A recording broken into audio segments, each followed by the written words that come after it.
আসসালামু আলাইকুম বন্ধুরা, আশা করি সবাই ভালো আছেন। আমিও ভালো আছি। কি নিয়ে ভিডিও বানাবো তা আপনারা থাম্বনেল দেখে বুঝতে পারছেন। বিকাশ নিয়ে আজকে একটু কথা বলবো। বিকাশে যে প্রতারিত হচ্ছি বা এটা আপনার থাম্বনেল দেখে অনেক নেতিবাচক ধারণা হতে পারে যে আমি বিকাশের বিরুদ্ধে কথা বলছি না বিকাশের পক্ষে কথা বলছি। পুরো ভিডিওটা যদি ফার্স্ট থেকে শেষ পর্যন্ত দেখেন তাহলে আপনি আমার কথাটার মর্মটা বুঝতে পারবেন। আর যদি আমার কথাটুকু ভালো লেগে থাকে তাহলে এখন আমার চ্যানেলকে সাবস্ক্রাইব করে ফেলুন। আর যদি সাবস্ক্রাইব করেই থাকুন আগে থেকেই তাহলে আপনাকে ধন্যবাদ দিয়ে শুরু করবো না। তো চলুন ইন্ট্রো পর শুরু করা যাক।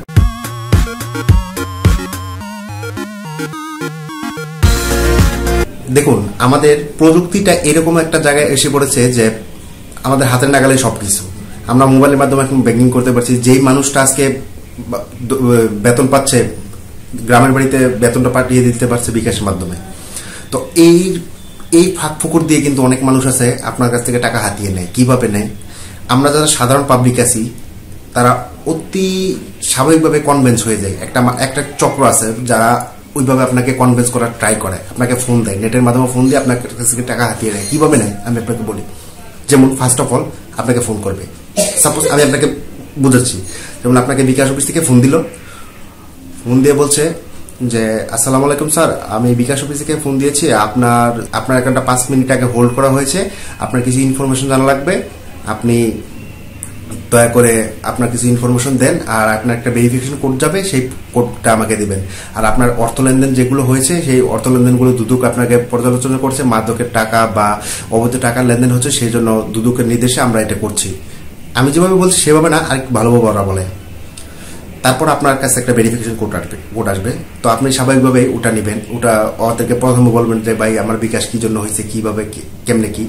তখন ওরা বলবে কি আপনাকে যে আপনি যে টাকাটা লেনদেন করতে চাচ্ছেন বিকাশের কাছে তো সবকিছু পাসওয়ার্ড আছে, তো আপনাকে একটা ভেরিফিকেশন কোড যাবে। আপনি যদি অ্যাকাউন্ট অ্যাক্টিভ করতে চান ওই ভেরিফিকেশন কোডটা আমাদেরকে দেন, আপনার অ্যাকাউন্টটা আমি অ্যাক্টিভ করে দেবো, আপনার নাম যা আছে সবকিছু আমরা নিয়ে নেব।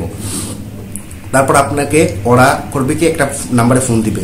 তো আপনাকে ওরা বলবে যে আপনি কি বিকাশের হেল্পলাইনের অফিসের নাম্বারটা জানেন? বিকাশের হেল্পলাইনের নাম্বারটা হলো গিয়ে 16247। এটা আমরা সবাই জানি। তো আপনার মোবাইলে ওরা আপনাকে বিশ্বাস করার জন্য দেখবেন কি আপনার মোবাইলে একটা 16247 থেকে নাম্বার থেকে একটা ফোন আসবে, স্বাভাবিকভাবে ফোন আসবে। তো ওই ফোনটা যখন আপনি দেখবেন তখন আপনার মনে হইতেই পারে যে বিকাশ অফিস থেকে আপনাকে ফোন দিয়েছে।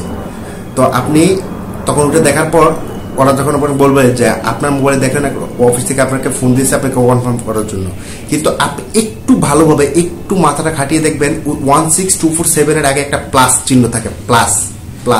প্লাস তো বুঝেনি, প্লাস যোগ চিহ্ন থাকে। ওই যোগ চিহ্নটা যদি থাকে তাহলে মনে করবেন এটা আপনাকে মাস্কিং করা হচ্ছে।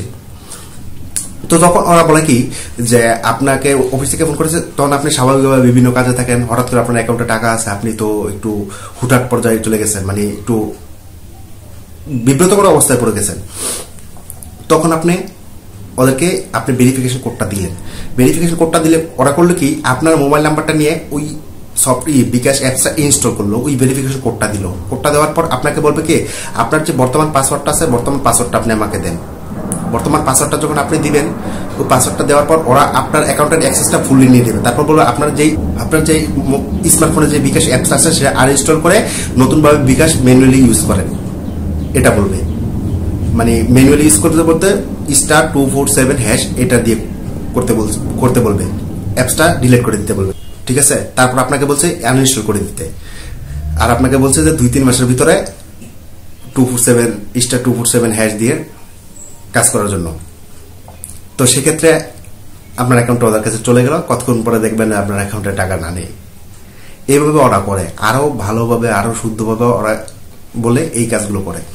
এখন কথা হলো আপনি কি করবেন, কিভাবে আপনার বিকাশ অ্যাকাউন্টটাকে সিকিউর রাখবেন। ফার্স্ট অফ অল আপনাকে যখন কেউ এইভাবে ফোন দিবে তখন আপনি দেখবেন ফোন নাম্বারটা যখন আপনি দেখবেন, নাম্বারটা যে কোনো বাংলাদেশের লোকাল প্রোভাইডার যারা আছে টেলিকম কোম্পানি তাদের কাছ থেকে তাদের নাম্বারই থাকবে। ওই নাম্বারটা দেখে আপনি যখন ফোন দিবেন তখন আপনি যদি বুঝতে পারেন তো ফার্স্ট চান্সে যারা বুঝতে দিতে পারে তারা গালিগালাজ যার ইচ্ছা মতন ওরাও দিবে, আপনিও দিয়ে দিলেন। যদি আপনি কোনোভাবে যদি ওদেরকে আপনি ভেরিফিকেশন কোডটা দিয়ে দেন, সেই ক্ষেত্রে আপনি যদি আপনার অ্যাকাউন্টটা বাঁচাতে চান তাৎক্ষণিকভাবে আপনি আপনার পিনটা রিসেট দিয়ে দেন। বলতে আপনি বিকাশের হেল্প সেন্টারে কল করে পিনটা রিসেট করে দিন, বা এমনি আপনি অ্যাপসের মাধ্যমে রিসেট করে নিতে পারেন। আর সিকিউরিটির ব্যাপারটা, bKash one of the most trusted mobile banking system in Bangladesh. মানে বিকাশটা এরকম পর্যায়ে চলে গেছে যে প্রান্তিক পর্যায়ে বিকাশ একটা পপুলার হয়ে গেছে, ঠিক আছে। ওরা অনেক সিকিউরিটি মেনটেন করে। আমি যেহেতু একটা সময় বিকাশের থার্ড পার্টির কোনো অফিসের সাথে জড়িত ছিলাম, তো সেই জায়গা থেকে আমি আমার নিজের অভিজ্ঞতা থেকে বলতে পারি যে ওরা যেই পরিমাণ সিকিউরিটি মেনটেন করে বাংলাদেশে ওয়ান অফ দ্য বেস্ট, ঠিক আছে। আপনার গ্রাহক সেবা নিশ্চিত করার জন্য ওরা ভালো জায়গায় মেনটেন করে, ভালো প্রাইভেসি পলিসি মেনটেন করে। তো এখন কথা হলো, বিকাশ থেকে যখন আপনাকে ফোন দিয়ে ওরা বলবে, ওই ব্যাপারটা যখন ফোনটা আসবে তখন আপনি একটা জিনিস মনে রাখবেন, বিকাশ থেকে কখনো ফোন দিয়ে আপনাকে ওরা পাসওয়ার্ড, পিনকোড এগুলো চাইবে না। এটা বর্তমানে বিজ্ঞাপন আসছে, মানে টিভিতে বিজ্ঞাপন দিচ্ছে, তবু আমি আমার যারা সাবস্ক্রাইবার আছে অনেক আমরা বুঝি না, আমরা সবাই স্বাভাবিক মানুষ, সাধারণ পাবলিক, অনেক কাজে ব্যস্ত থাকি। সেই ক্ষেত্রে দেখা গেছে যে হুটহাট করে অনেক কিছু হয়ে যেতে পারে। তো ওরা কখনো পাসওয়ার্ডটা চাবে না। একটা জিনিস মনে রাখতে পারেন যে ওদের কাছে তো আমার পাসওয়ার্ড আছে। আসলে ব্যাপারটা কি, বিশ্বাস। ব্যাংকিং ব্যাপারটাই বিশ্বাস। ব্যাংকেও কিন্তু জানে আপনি কি কি ইউজ করছেন, কি পাসওয়ার্ড দিচ্ছেন বা কি না কি করছেন, ঠিক আছে। তো ওরা আপনাকে মাস্কিং যখন করবে, আপনাকে নানাভাবে বিভ্রান্ত করার চেষ্টা করবে কথার প্যাচে, ওই প্যাচে পড়বেন না। একটা জিনিস আবারও বলছি, কখনো কোনো পাসওয়ার্ড দিবেন না। আর যারা অনলাইন ট্রানজাকশনগুলো করতে চান, যেমন বিভিন্ন লিঙ্ক, বিভিন্ন সাইটে বিভিন্ন লিঙ্কে যখন ক্লিক করেন, ওই ক্লিক করার ব্যাপারে একটু সচেতন থাকবেন, একটু জেনে নিন, বুঝে নিন যে কোন জায়গায় ক্লিক করছেন বা কি করছেন। আর বিকাশে যদি কখন কেউ টাকা পাঠায়, তারপর আপনি আপনার ব্যালেন্সটা চেক করুন, ব্যালেন্সটা চেক করে দেখুন ঠিক আছে কিনা। আর প্রত্যেকটা বিকাশের লেনদেনের ক্ষেত্রে কিন্তু একটা ট্রানজাকশন আইডি থাকে, যেমন ট্রানজাকশন TRX আইডি থাকে একটা, মানে ট্রানজাকশন আইডি। ওই আইডিটা একটু সেভ করে রাখবেন। আর যারা আমরা অ্যাপস ইউজ করি তারা কিন্তু একটু চেষ্টা করলে কিন্তু আমরা সাবধান থাকতে পারি।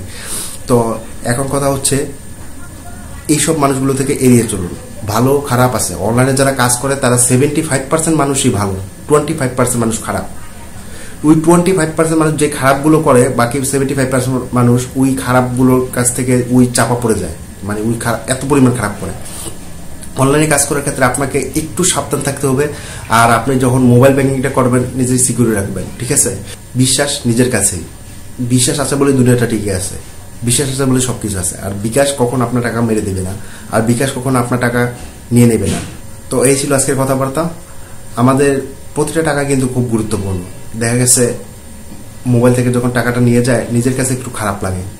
তুই খারাপ লাগারটা যাতে যেন না লাগে, সেজন্য আমরা একটু নিজেদের সেফ থাকবো আর একটু চোখ কান খোলা রাখবো। একবার সুস্থ মাথায় চিন্তা করবেন, হুটহাট করে কোনো কিছু করবেন না, হুটহাট করলে শেষ হয়ে যাবেন। আর সবার জন্য শুভকামনা রইল। It be hard to watch your cash when the van keep dropping. Got the big Ford on me, so my pants keep